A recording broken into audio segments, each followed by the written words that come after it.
Everyone good afternoon. आरामै हुनुहुन्छ? आज त मार्केटले पनि हल्का खुसी दिए जस्तो छ त।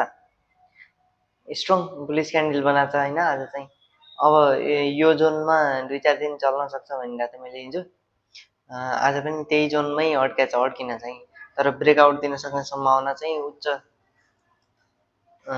छ भोलिको लागि। अब यदि 2630 भन्दा माथि सस्टेन भयो भने चाहिँ मार्केट अलिकति माथि नै ट्रेन्डिङ हुन सक्ने सम्भावना उच्च छ। र होइन भने यदि भोलि फेरि यहाँनिरदेखि रिजेक्सन दियो भने फेरि यहाँनिरै अर्को रेड क्यान्डल बनाएर साइडवेज नै हुन सक्ने सम्भावना पनि छ होइन। तर यदि ब्रेकआउट दियो भने चाहिँ अलिकति मार्केट हर्लक्कै बढ्न सक्छ होइन।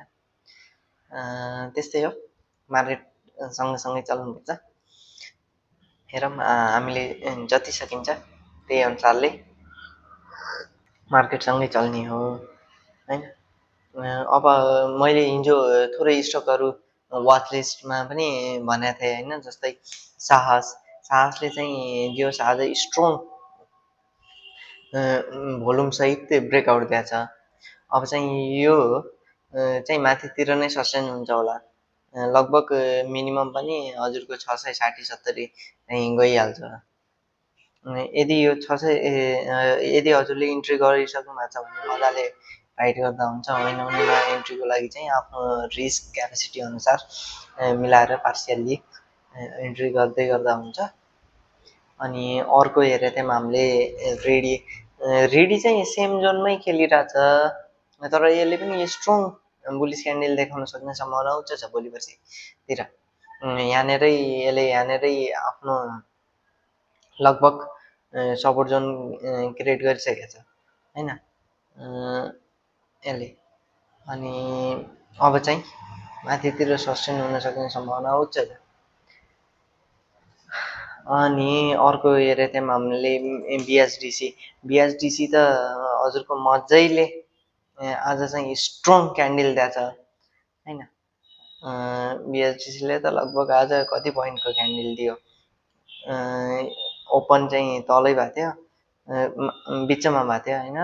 अनि तल झरेर 48सम्म झरेर अनि फेरि हजुरको 500 पुग्यो। 10% नै लगभग 11%को क्यान्डल बनाएको रहेछ ओभरअल, बटम र टप चाहिँ होइन। हजुरको 50 पोइन्टको। अब चाहिँ यसले यदि यो जोनलाई ब्रेकआउट गर्यो भने चाहिँ यो मजाले यो जोनसम्म त पुगिहाल्छ फेरि होइन भने यसको चाहिँ जोन माथि नै रहन्छ। यस हजुरको 621सम्म त मजाले राइड गर्न सकिन्छ होला होइन। हजुरको 2-4 दिनदेखि यसमा भोल्युम पनि त्यही अनुसारले बढिरहेछ, चलखेल अलिकति बढिरहेछ। इन्डिकेसन चाहिँ अलिकति राम्रै छ मलाई। मजाले सेल्फ एनालाइसिस गरेर आफ्नो रिस्क अनुसार पोजिसन बिल्डअप गर्न सकिन्छ। अनि अर्को चाहिँ हेरेको थियौँ हामीले एसएचएलले चाहिँ आज डोजी क्यान्डल बनाएको छ होइन। डोजी क्यान्डल बनाएको छ अनि यो चाहिँ अब यदि यहाँनिरदेखि यसले सस्टेन गर्यो भने चाहिँ फर्किन्छ फेरि यो माथितिर नै हो। होइन भने अलिकति तलतिर झर्न सक्ने सम्भावना छ, तर यो फर्किने सम्भावना चाहिँ उच्च छ है यहाँनिर। अब यो जोनदेखि नै यसको फर्किने सम्भावना चाहिँ उच्च छ। हामी अब प्रोबेबिलिटीमै खेल्ने हो होइन। 100% स्योर त कोही पनि हुँदैन। होइन भने त मान्छे 2-4 दिनमै के गरिसक्थे 100% एकुरेट भइदिए भए। प्रोबेबिलिटीमै हो, कतिको सही हुन्छ कतिको गलत हुन्छ होइन। अनि अरू चाहिँ हामीले के हेरेको थियौँ, लगभग यति नै हेरेको थियौँ हिजो। अनि आज चाहिँ जिभिएल यसले पनि राम्रैसँग हजुरको भोल्युम सहित मजाको क्यान्डल बनाएको छ। यदि यसले यो जोन ब्रेक गर्यो भने यो हल्का यो जोन चाहिँ अलिकति अप्ठ्यारो जोन छ, तर तैपनि यो लगभग हजुरको 17-18% चाहिँ दिन सकिन्छ होइन।